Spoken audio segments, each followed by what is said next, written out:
안녕하세요. 여러분은 살다 보면 예기치 못한 큰 병으로 병원비가 마치 재난처럼 느껴지는 순간이 찾아올 수 있습니다.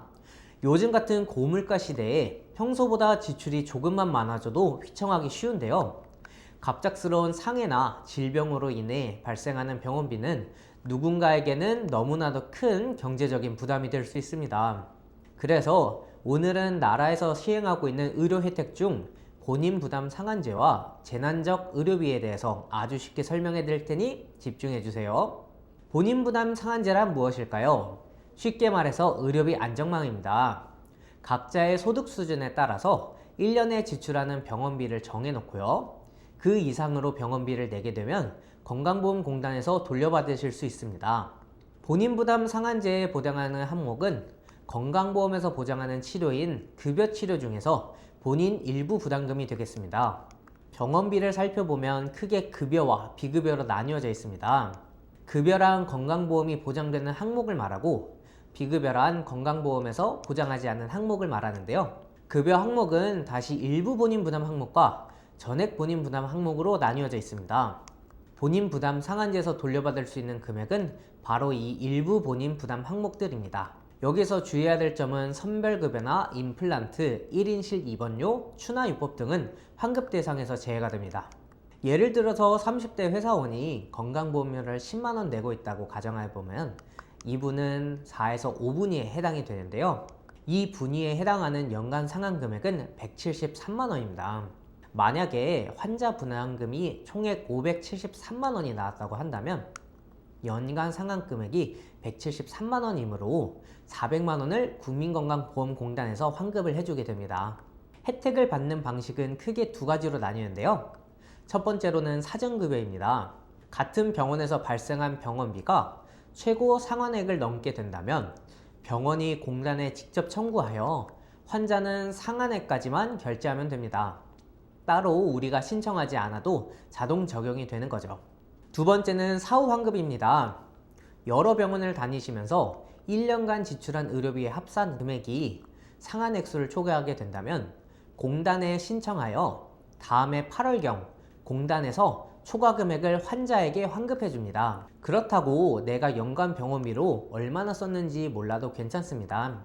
이 해당자의 경우는 공단에서 자동적으로 안내문과 신청서를 우편으로 보내주게 됩니다. 그리고 병원비를 지출한 환자가 치매나 중증 질환으로 직접 신청이 어려운 경우는 가족 등의 대리인이 신청하시고 수령하실 수 있습니다. 이 제도의 취지는 정말 좋습니다. 소득이 낮아 과도한 의료비로 인한 가계부담을 완화하기 위해서 건강보험공단에서 급여 환자 부담금을 더 많이 책임져 준다는 이야기입니다. 그런데 단점도 있는데요. 첫 번째는 급여 부분만 환급이 되기 때문에 비급여 치료로 사용했던 의료비는 환급 대상에서 제외가 됩니다. 두 번째 문제는 환급금이 나오는 시점입니다. 결론부터 말씀드리면 병원비를 낸 다음 해 8월이나 9월이 되어서야 돈이 들어오게 됩니다. 왜냐하면 여러분이 1년 동안 정확히 얼마를 벌었는지, 즉 소득 분위가 확정이 되어야 여러분의 상한액이 얼마인지가 정해지기 때문입니다. 그렇기 때문에 8월에 본인 부담 상한액이 산정이 되고 9월에 신청과 환급이 진행되는 것이죠. 평소 현금 여유가 있으신 분들은 괜찮겠지만 소득 분위가 낮을수록 환급액도 커지는 구조이기 때문에 어려우신 분일수록 곤란한 상황이 생길 수가 있습니다. 여기서 두 번째 의료 혜택인 재난적 의료비를 설명해 드릴게요. 이 제도는 연간 최대 5천만원 한도로 내가 낸 병원비를 돌려주게 됩니다. 횟수 제한은 없지만 연간 입원과 외래 진료를 합쳐서 180일 이내로 지원이 됩니다. 이걸 보면 실비보험이랑 참 비슷하죠? 질병 종류도 가리지 않습니다. 모든 질환을 원칙적으로 보장하거든요. 다만 정신병원, 한방병원, 치과나 요양병원은 상황에 따라서 개별 심사를 거쳐야 한다는 점만 기억해 주세요. 다음은 누가 받을 수 있는지 알아보겠습니다. 재난적이라는 이름답게 정말 도움이 필요한 분들을 위한 기준이 있습니다. 첫 번째로 재산 기준인데요. 환자 본인과 등본상 가구 구성원의 재산 합계가 7억 원 이하여야 합니다. 재산이 7억 원이 넘으면 아무리 병원비가 많이 나와도 아쉽게도 제외가 됩니다. 둘째는 소득 기준인데요. 가구 원수에 따른 중위소득이 100% 이하가 기준입니다. 중위소득이란 우리나라 사람 100명을 소득 순위별로 세웠을 때 딱 중간 50번째 사람의 소득입니다. 2025년 기준 이 금액 이하의 소득이라면 일단은 합격입니다. 재산과 소득을 통과했다면 의료비 부담 수준을 봐야 됩니다. 즉, 내가 사용한 병원비가 내 벌이에 비해서 너무 많을 때만 지원을 해준다는 건데요. 기초생활수급자와 차상위 계층은 연간 병원비가 80만 원만 넣어도 초과분의 80%를 국가가 지원해줍니다. 중위소득 50% 이하는 1인 가구인 경우 120만 원, 2인 가구인 경우는 160만 원 이상을 썼을 때 70%를 보장하고요. 중위소득 100% 이하인 경우는 본인 소득의 약 10%를 넘는 의료비를 지출했을 시만 60%를 지원합니다. 세 번째로 실제 돌려받는 금액에 대해 알아볼 건데요. 내가 1,000만 원을 썼다고 전부 다 돌려받는 게 아닙니다. 지원금에 대한 정확한 공식은 이런데요. 내가 쓴 의료비에서 실비로 돌려받는 금액과 의료 정책에서 받을 금액을 전부 제외한 뒤에 지원 비율로 돌려받는 겁니다. 이 제도는 신청주의입니다. 가만히 있어도 본인 부담 상한제처럼 알림이 오는 것이 아니기 때문에 입원 중이시라면 퇴원 7일 전까지 국민건강보험공단 지사에 신청을 하시고요. 단 실손가입자나 사망 시에는 퇴원 후 신청해야 됩니다. 혹시 퇴원을 하셨다고 하면은 퇴원일 다음 날부터 180일 이내에 반드시 신청을 하셔야 됩니다. 우리나라는 분명 의료 혜택이 정말 많은 나라 중 하나입니다. 그래서 여기까지 들으면 이런 생각이 드실 수도 있어요. 나라에서 여러 가지 혜택을 해주는데 개인보험은 필요 없는 거 아니야?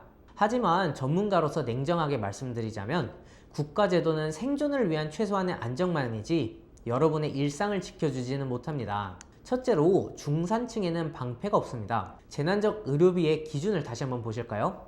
재산 합계 7억 원 이하, 중위소득 100% 이하입니다. 만약 여러분이 열심히 일해서 수도권의 아파트 한 채를 가지고 있거나 맞벌이로 소득이 조금만 높다면 국가는 여러분을 도움이 필요한 재난 상태로 보지 않습니다. 결국 중상층 이상의 가계가 무너지는 건 한순간인데요. 이때 나를 지켜줄 수 있는 유일한 수단은 내가 가입한 보험뿐입니다. 둘째로 병원비보다 무서운 건 간병비와 생활비입니다. 국가제도는 병원 영수증에 찍힌 돈만 줍니다. 하지만 진짜 재난은 퇴원 후에 시작될 수가 있는데요. 매일같이 드는 간병인 비용, 투병 기간 동안 끊기는 월급, 그리고 가족들의 생활비, 이건 본인 부담 상한제도도 재난적 의료비에서도 한 푼도 책임져 주지 않는 항목입니다. 세 번째로는 치료의 질이 달라집니다. 국가 지원은 어디까지나 표준 치료에 집중이 되어 있습니다. 하지만 날이 갈수록 최신 표적 항암제나 로봇 수술 같이 고가의 신의료 기술은 새로 생기는데요. 이런 부분이 지원 대상에서 빠지거나 심사가 매우 까다로운 경우가 많습니다. 돈 때문에 좋은 치료를 포기할 것인가? 이 질문에 아니오라고 하시는 분들은 사실상 개인보험으로 준비를 해야 되는 게 현실입니다. 이 영상을 통해서 다들 손해보지 않는 보험 생활을 유지하셨으면 좋겠습니다. 혹시라도 꼼꼼하게 내 보험이 잘 준비되었는지 점검받아보고 싶으시다면 위 연락처나 아래 댓글에 나와 있는 카카오톡 채널로 문의 주시면 진심을 다해서 안내 도움드리겠습니다. 오늘 영상은 여기까지고요. 구독, 좋아요, 알람 설정까지. 다음에도 좋은 내용을 가지고 찾아오겠습니다. 본 광고는 광고 심의 기준을 준수하였으며 유효기간은 심의일로부터 1년입니다.